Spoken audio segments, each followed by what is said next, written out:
Selamat pagi Bapak dan Ibu, selamat sejahtera bagi kita semua. Hari ini kita akan membahas terkait tutorial review lembar kerja evaluasi zona integritas oleh auditor internal sistem manajemen POM terintegrasi. Pertama, kita akan membahas terkait komponen pembangunan zona integritas atau ZI, di mana berdasarkan Permenpan RB nomor 90 tahun 2021 terdapat dua komponen pembangunan ZI, yaitu komponen pengungkit dengan persentase 60% dan komponen hasil dengan persentase 40%. Komponen pengungkit terdiri atas aspek penuhan dan aspek reform, di mana pertama, terdapat manajemen perubahan dengan persentase 8% bertujuan untuk mentransformasi sistem dan mekanisme kerja organisasi serta pola pikir dan budaya kerja individu ASN menjadi lebih adaptif, inovatif, responsif, profesional, dan berintegritas. Kedua, penataan tata laksana dengan persentase 7%, bertujuan untuk meningkatkan efisiensi dan efektivitas sistem, proses, dan prosedur kerja yang jelas, efektif, efisien, terukur pada ZI menuju WBK dan WBBM. Ketiga, penataan sistem manajemen SDM dengan persentase 10%, bertujuan untuk meningkatkan profesionalisme SDM aparatur pada ZI menuju WBK dan WBBM. Keempat, penguatan akuntabilitas kinerja dengan persentase 10%, bertujuan untuk meningkatkan kapasitas dan akuntabilitas kinerja instansi pemerintah. Kelima, penguatan pengawasan dengan persentase 15%, bertujuan untuk meningkatkan penyelenggaraan organisasi BPOM yang bersih dan bebas KKN. Keenam, penguatan kualitas pelayanan publik dengan persentase 10%, bertujuan untuk meningkatkan kualitas dan inovasi pelayanan publik sesuai kebutuhan dan harapan masyarakat. Untuk komponen hasil, terdiri atas 1. Pemerintahan yang bersih dan akuntabel dengan persentase 22,5% yang terdiri atas nilai survei persepsi anti korupsi dan capaian kinerja lebih baik. Dan yang kedua, pelayanan publik yang prima dengan persentase 17,5% dari nilai survei persepsi pelayanan publik. Setelah itu, kita akan membahas terkait syarat pengajuan usulan predikat WBK dan WBBM yang bisa dilihat pada tabel berikut. Untuk menuju WBK, syarat yang harus dipenuhi ialah 1. Sudah melakukan pembangunan ZI menuju WBK minimal 1 tahun. 2. Predikat sakit dari evaluasi internal minimal B. Untuk unit kerja di bawah eselon 1, menggunakan predikat sakit eselon 1 di atasnya. Untuk menuju WBBM, syarat yang harus dipenuhi ialah 1. Sudah melakukan pembangunan ZI dan memperoleh predikat WBK menuju WBBM minimal 1 tahun. Kedua, predikat sakit internal dari evaluasi minimal BB. Untuk unit kerja di bawah eselon 1, menggunakan predikat sakit eselon 1 di atasnya. Baik WBK maupun WBBM harus memenuhi syarat ketiga, yaitu unit kerja atau satuan kerja yang diajukan merupakan core layanan utama dari instansinya. Keempat, memberikan dampak yang signifikan terhadap persepsi masyarakat tentang kualitas birokrasi. 5. Penyelesaian tindak lanjut terhadap hasil pengawasan audit atau BPK 100%. 6. Pelaporan LHKAN 100%. Sedangkan, untuk syarat penetapan berdasarkan Keputusan Kepala BPOM nomor 289 tahun 2024 ialah sebagai berikut. Yang pertama, untuk nilai total WBK ialah 85, sedangkan WBBM ialah 90. Dan telah mendapatkan predikat menuju WBK. Nilai total pengungkit WBK dan WBBM ditetapkan lebih tinggi dari persyaratan Kemenpan RB dalam rangka memperkecil gap penilaian antara TPI dan TPN. 2. Nilai minimal pengungkit untuk WBK 40, sedangkan WBBM ialah 48. 3. Bobot nilai minimal per area pengungkit untuk WBK 60%, sedangkan WBBM ialah 75%. 4. Nilai minimal komponen hasil pemerintahan yang bersih dan akuntabel untuk WBK ialah 18,25 dan WBBM ialah 19,5. 5.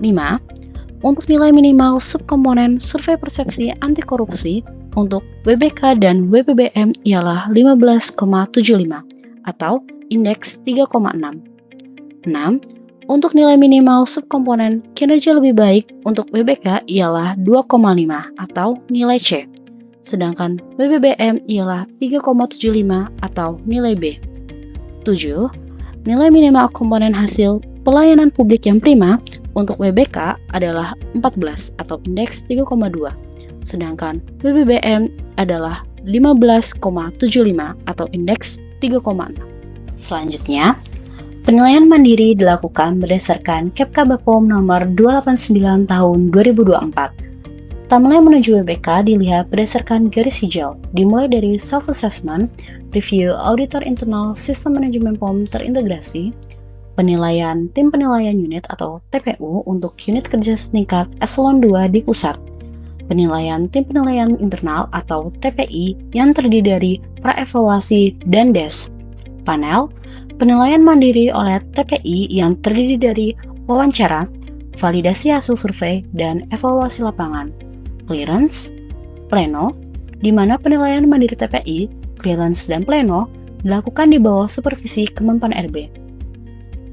Timeline menuju WBBM dilihat berdasarkan garis biru, di mana tahapannya sama dengan penilaian WBK, namun setelah panel selanjutnya diusulkan ke Kemenpan RB. Sedangkan pada materi kali ini kita akan berfokus pada tahapan review auditor internal sistem manajemen POM terintegrasi. Review auditor internal merupakan tahapan penilaian yang dilakukan auditor internal pada masing-masing unit kerja. Review auditor internal dilakukan dengan 1. Memeriksa pemenuhan persyaratan awal. Pengaduan berkadar pengawasan. Auditor internal perlu memastikan bahwa tidak terdapat pengaduan berkadar pengawasan yang terbukti benar. Tidak terdapat pelanggaran kode etik, kode perilaku, dan disiplin pegawai lainnya yang menyebabkan adanya pegawai yang mendapatkan hukuman disiplin tingkat berat. Ada tidaknya whistleblowing system. Auditor internal perlu memastikan bahwa tidak terdapat whistleblowing system yang terbukti benar. Tidak terdapat pelanggaran kode etik, kode perilaku, dan disiplin pegawai lainnya yang menyebabkan adanya pegawai yang mendapatkan hukuman disiplin tingkat berat. Auditor internal juga perlu memeriksa bahwa nilai rata-rata SPKP unit kerja 3 bulan terakhir minimal 3,2 untuk pengajuan WBK dan 3,6 untuk pengajuan WBBM. Auditor internal juga memeriksa nilai rata-rata SPAK 3 bulan terakhir minimal 3,6 untuk pengajuan WBK dan WBBM. Kedua, auditor internal juga mereview kesesuaian pemberian nilai pada LKE dengan uraian serta data dukung yang disampaikan. 3. Menyampaikan hasil review auditor internal yang dituangkan dalam surat pernyataan telah direview. Dalam melakukan review lembar kerja evaluasi ZI, ada beberapa hal yang menjadi perhatian, antara lainnya 1. Memastikan narasi LKE agar dapat menjawab pertanyaan dengan detail dan mudah dipahami. 2. Memastikan isian narasi pada LKE sesuai dengan kriteria.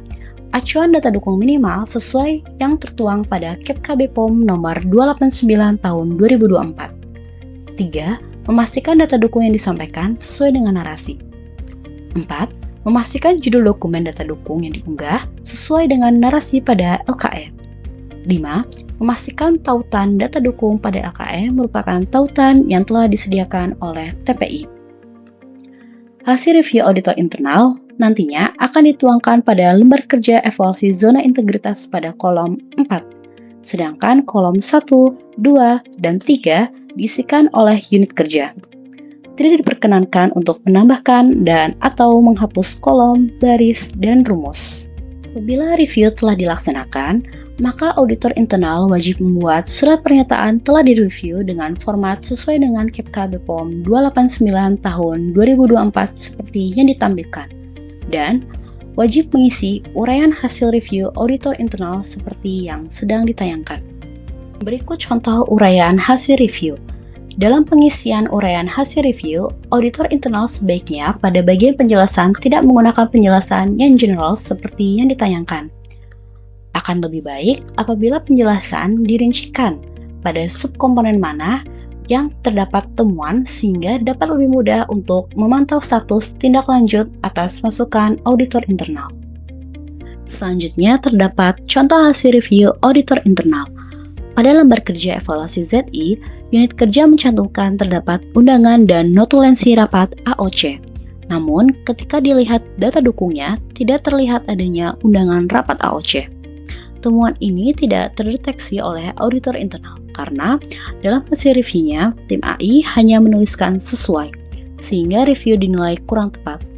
Terlebih lagi, dapat dilihat dalam pencantuman data dukung, unit kerja tidak mengunggah sesuai dengan urutan data dukung yang tertera di LKE. Hal ini dapat menghambat dalam pelaksanaan review LKE-ZI. Akan lebih baik apabila dalam mengunggah data dukung, unit kerja dapat menyesuaikan dengan yang tertera dalam narasi LKE-ZI seperti contoh berikut. Selanjutnya terdapat contoh hasil review auditor internal di mana tim AI dalam narasi reviewnya menuliskan telah terdapat mekanisme dalam penentuan anggota tim pembangunan ZI. Narasi hasil review berikut kurang tepat karena tim auditor internal hanya melihat sebatas keberadaan data dukung dan belum menuangkan substansi data dukung. Pada contoh selanjutnya, kita dapat melihat bahwa auditor internal telah menuangkan substansi data dukung yang dilampirkan oleh unit kerja. Sehingga, dengan melihat uraian hasil review tim auditor internal, maka tim evaluator dapat memiliki gambaran terkait pembangunan ZI di unit kerja. Pada contoh hasil review auditor internal berikut, dalam data dukung yang diunggah oleh unit kerja, terdapat rencana kerja tindak lanjut TW3 yang rencana timeline-nya pada TW4. Namun, pada monef TW4 tidak terdapat evaluasi atas rencana aksi TW3.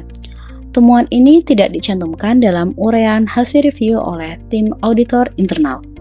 Seharusnya terkait substansi yang tidak terdapat monef TW3 dituangkan dalam uraian hasil auditor internal.